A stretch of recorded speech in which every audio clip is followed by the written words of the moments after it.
حضرت عمر بن عبدالعزیز عراق میں رہنے والی ایک عورت تھی. اس عورت کا خامد فوت ہو گیا تو 5 بچیاں یتیم تھی. وہ عراق سے چلی اور جناب عمر بن عبدالعزیز کے پاس آئی کہ آپ میری بچیوں کا وظیفہ لگا دیں. وہ کہتی ہے جب میں پہنچی نا یہاں تو اب تو استقبال آنا جانا بڑے معاملات ہیں. اب تو بچی کی بارات آئے اور 5 7 10 20 لوگ دروازے پہ کھڑے نہ ہو تو بارات ناراض ہو جاتی ہے. کہتے ہمارا استقبال ہی کسی نے نہیں کیا. تو استقبال تو اب اس طرح ہے جس طرح نشہ نہیں ہوتا, یہ استقبال کی حالت ہے, امیروں سے لے کے غریبوں تک. مجھے پوچھا ہی نہیں کسی نے, کرسی نہیں دی, آگے نہیں بٹھایا, یہ والا معاملہ ہے.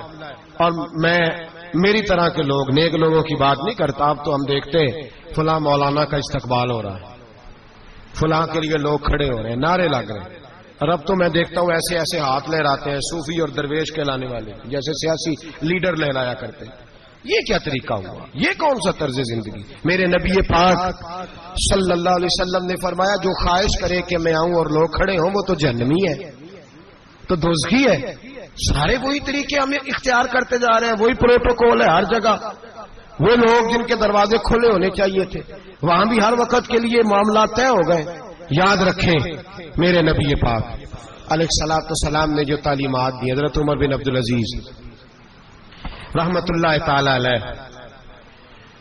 عورت کہتی ہے میں پہنچ گئی, میں نے لوگوں سے پوچھا گھر کہاں ہے, تو کہا وہ جہاں بوری لٹک رہی ہے نا باہر ٹاٹ کا پردہ لگا ہوا ہے وہ حضرت عمر بن عبدالعزیز کا گھر ہے.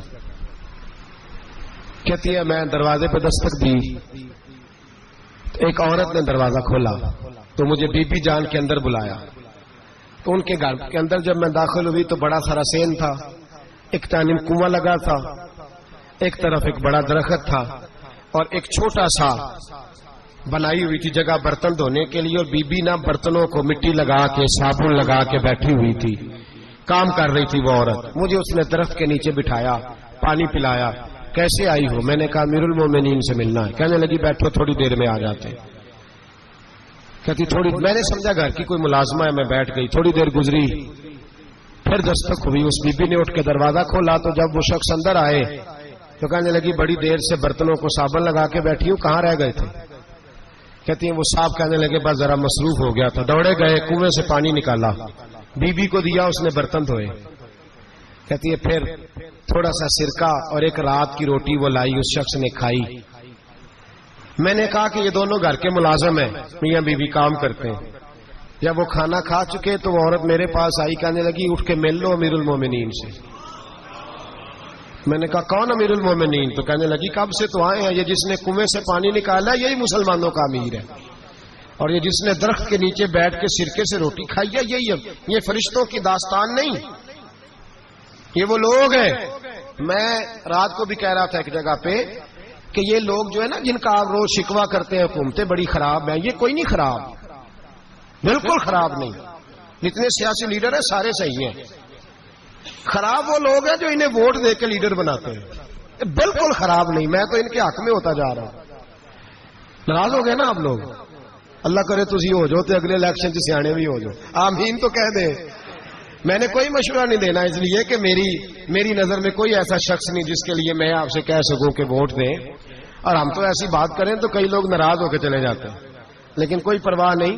اس لیے کہ یہ دین میرے نبی پاک کا دین صرف مسجد کا دین نہیں. انشاءاللہ آئندہ جمعے نظریہ پاکستان بیان کروں گا اور بتاؤں گا کہ پاکستان کا مطلب کیا, لا الہ الا اللہ محمد رسول اللہ صلی اللہ علیہ وسلم. حضور کا جو قرآن نافذ ہوگا مسجد میں, وہ قرآن کچہری میں بھی نافذ ہوگا انشاءاللہ. اور وہ قرآن نافذ ہونے آیا ہے, اسمبلیوں میں وہی قرآن نافذ ہوگا انشاءاللہ. اور یہی چراغ جلے گا تو روشنی ہوگی. بیان کریں گے اور ڈٹ کے بیان کریں گے, آپ کو بتائیں گے. بس جو بات سمجھا رہا ہوں فی الوقت وہ سمجھے, مجرم وہ نہیں جو بڑا بن کے لوٹتا ہے, مجرم وہ ہے جو اس کو سپورٹ کرتا ہے, جس نے اسے بڑا بنایا ہے. یہ یاد رکھ لیں. ہماری کوئی بچت نہیں ہوگی, ہم سے پوچھا جائے گا. ہم سارے کچہری میں کھڑے ہوں گے, اللہ سوال کرے گا کہ تم بتاؤ تم ان کے مددگار کیوں بنے تھے, تم سپورٹ کیوں کرتے تھے. یہ پوچھا جائے گا اور ہم نے جواب دینا ہے. بہرحال عام دام پر سر مطلب جناب عمر بن عبدالعزیز رحمت اللہ علیہ کے وہ بی بی گئی تو کہنے لگی کہ یہ امیر المومنین نے کہا. وہ اٹھ کے حاضر ہوئی، کہا حضور میں عراق سے آئی ہوں، میرا خامند فوت ہو گیا، میری 5 بیٹیاں ہیں، وظیفہ لگا دے۔ وہ بی بی کہتی ہے میرا دل تھا کہ یتیم بچیوں کا 100 دینار سال کا لگا دیں گے تو بڑی بات ہے۔ کہتی ہیں جب میں ان کے پاس گئی تو حضرت عمر بن عبدالعزیز کو بتایا تو وہ رونے لگ گئے اور مجھ سے معافیاں مانگنے لگے۔ میں نے کہا حضور آپ کیوں معافی مانگتے ہیں؟ تو کہنے لگے اس لیے معافی مانگ رہا ہوں کہ تو میری رعایا میں تھی اور تیری 5 بچیاں یتیم تھی، تجھے خود چل کے آنا پڑا ہے، میرا کام تھا تیری خبر لیتا، معاف کر دے اللہ کی رضا کے لیے۔ انہوں نے وظیفہ لکھنا شروع کیا تو میری ایک بچی کا 1000 دینار سال کا لکھا۔ میں نے کہا اللہ تیرا شکر ہے۔ پھر دوسری بچی کا 1000 لکھا تو میں نے کہا اللہ تیرا شکر ہے۔ تیسری کا 1000، چوتھی میں نے کہا شکر ہے۔ جب چوتھی کا لکھا تو میں نے کہا اللہ آپ کا اقبال بلند کرے، اللہ آپ کو ہمیشہ اسی طرح پھلتا پھولتا رکھے۔ کہتے ہیں جناب عمر بن عبدالعزیز نے قلم رکھ دیا، فرمانے لگے میں 5ویں کا وظیفہ نہیں لکھوں گا، 4 بہنوں سے کہنا بانٹ کے اسے بھی دے دیں۔ کہا حضور کیوں؟ آپ فرمانے لگے جب تک تو اللہ کا شکر ادا کر رہی تھی میں بھی رب سے جڑا ہوا تھا اور اللہ سے ڈر کے لکھ رہا تھا، اب تو نے میری تعریف کی ہے، اب میری ذات آ گئی ہے، اب میں اگر یہ وظیفہ لکھوں گا تو اس سے اللہ راضی نہیں ہوگا، اس سے میرے نفس میں ریا پیدا ہوگی، اب میں 5ویں کا نہیں لکھوں گا، جا اور جا کے عراق کے گورنر کو دے۔ بی بی کہتی ہے میں گھوڑے پہ بیٹھی اور میں چند دنوں کے بعد عراق پہنچی۔ جب سویرے آ کے میں نے والی عراق کو رکا دیا تو وہ چیخ مار کے رویا۔ میں نے کہا کیا ہوا؟ تو کہنے لگا بی بی آج رات کو حضرت عمر بن عبدالعزیز کا انتقال ہو گیا، فوت ہو گئے، تو انتقال کر گئے۔ کہتی میں بھی تڑپ کے روئی۔ میں نے کہا میری یتیم بچیوں کا کیا بنے گا؟ تو وہ گورنر کہنے لگا تیرے وظیفے جاری رہیں گے، تجھے ملتے رہیں گے۔ تو کہنے لگی کیسے؟ کہنے لگا میں اگر تو گورنر رہا تو تیرا وظیفہ جاری رہے گا، اور اگر گورنری سے اوپر بھی گیا تو میں ذاتی طور پہ مالدار ہوں، پھر بھی تیری بچیوں کے ماہانہ پیسے پہنچتے رہیں گے۔ میں نے کہا تو کیوں دے گا؟ کہتی میں رو پڑا۔ کہنے لگا اگر امیر حضرت عمر بن عبدالعزیز جیسے ہو تو پھر اللہ گورنروں کے دلوں میں بھی رحم ڈال دیا کرتا ہے، پھر میرے جیسے لوگوں کو بھی وہ بدل دیتا ہے۔ حضرت عمر بن عبدالعزیز گھر آئے، 3 بیٹیاں تھیں، ایک کو آواز دی وہ آئی تو اس نے منہ پہ ہاتھ رکھا ہے، دوسری کو آواز دی وہ آئی تو منہ پہ ہاتھ رکھا ہے، تیسری کو آواز دی تو منہ پہ ہاتھ رکھا ہے۔ آپ نے اپنی بیوی سے کہا کہ یہ بچیاں منہ پہ ہاتھ کیوں تینوں نے رکھا ہوا، کیا بات ہے؟ تو بی بی رو پڑی، کہنے لگی 4 دن ہو گئے میری بیٹیاں پیاس سے روٹی کھا رہی ہیں، 4 دن ہو گئے، ان کے منہ سے بدبو آتی ہے اس لیے وہ آپ کے سامنے آتی ہیں تو منہ پہ ہاتھ رکھ لیتی ہیں 4 دنوں سے۔ بی بی رو رہی ہے، حضرت عمر جلال میں آ گئے، آپ فرمانے لگے تو یہ رو رہی ہے، تو روئی ہے، تو نے میرے گھر میں رہ کے اللہ کی ناشکری کی ہے، تو شکر ادا نہیں کرتی کہ 3 وقت پیاز اور روٹی تجھے گھر کی 4 دیواری کے اندر مل جاتا؟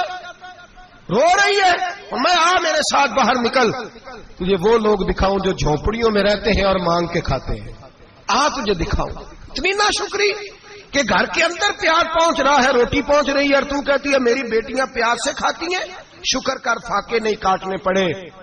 پھر اگلے لفظ کہے تو رو پڑے، فرمانے لگے میں نے تو مصطفیٰ کے وہ حالات بھی سنے ہیں جس میں کئی دن بی بی فاطمہ نے فاقے کی، تو گھر کے اندر پیاز پہنچ رہا ہے، تو ابھی بھی سادگی، عاجزی اور قناعت نعمت تھی ان لوگوں کی۔ ہمارے ہاں روز شکوا ہے، کس بات کا؟ گاڑی کوئی نہیں، روز رونا ہے، کس بات کا؟ بنگلہ کوئی نہیں، روز رونا ہے، کس بات کا؟ بینک بیلنس کوئی نہیں، 10 جوڑے کیوں نہیں عید پہ آئے؟ اور یہ صرف عورتوں کا مسئلہ نہیں، ہمارے اندر بھی یہ بات بدرجہ اولا، ہم روز اپنے آپ کو مسکین کہتے ہیں، غریب کہتے ہیں، لاچار کہتے ہیں، مجبور کہتے ہیں۔ کبھی دیکھو وہ جو جھونپڑیوں میں رہتے ہیں، کبھی پلٹ کے دیکھو لوگوں کی طرف جو پیدا ہوئے تو آنکھیں کوئی نہیں تھی، ہاتھ کوئی نہیں تھے، پیر کوئی نہیں تھے، وہ دیکھو جو پیدا ہوئے تو سر پہ باپ کا سایہ کوئی نہیں تھا، کیسے کیسے لوگ وقت گزار رہے ہیں۔ ہم روز آ کے کہتے ہیں کاروبار ٹھنڈا ہو گیا، حالات بڑے خراب ہو گئے، ہم بڑے مجبور، کیا ہو گیا صاحب؟ اللہ کے دن ہے، سارے اللہ کے دن ہے، وصل اچھا ہے نہ فراق اچھا ہے، یار جس حال میں رکھے وہی حال اچھا ہے۔